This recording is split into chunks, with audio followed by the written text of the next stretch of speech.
সোয়ুন তার বাবার কবর ভিজিট করতে যায়। এখানে ডেথ ডেট ছিল November 27, 1999, অর্থাৎ 20 বছর আগেই তার বাবা মারা গেছে। এটা খুব ইম্পর্টেন্ট একটা সিন, যেটা আপনারা অবশ্যই খেয়াল রাখবেন। রাতে ইয়ানসুক আবার ফোন করে জিজ্ঞেস করে, এটা কি সহি নাম্বার? সোয়ুন আবার রং নাম্বার বলে ফোন রেখে দেয়। এরপরে আমাদের সোয়ুনের পায়ে একটি বার্ন দেখানো হয়, আর সে অর্ধেক রাতে কিছু আওয়াজের শব্দে উঠে যায়, আর সে দেখে পেন্টিং ওয়াল থেকে নিচে পড়েছিল। সে চেক করলে পায় ওয়ালের পিছনে সিঁড়ি ছিল, যেখানে একটি হিডেন বেসমেন্টের রাস্তা ছিল। বেসমেন্টে সোয়ুন একটি বক্সের ডায়েরি সহ আরো অনেক জিনিস পায়, যেগুলো আসলে ইয়ানসুকের ছিল। সেখানে অনেকগুলো রিচুয়াল প্রসিডিউরও ছিল। সেইখানে সেই মেয়ে ইয়ানসুকের ছবিও পাওয়া যায়, যেখানে ডেট লেখা ছিল 26 নভেম্বর 1999। এর মানে সোয়ুনের বাবার মৃত্যুর একদিন আগের।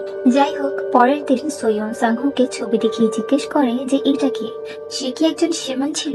সাংহু বলে যে এটা ইয়ানসুক, কিন্তু না, ও সেমান ছিল না, তার মা একজন সেমান ছিল।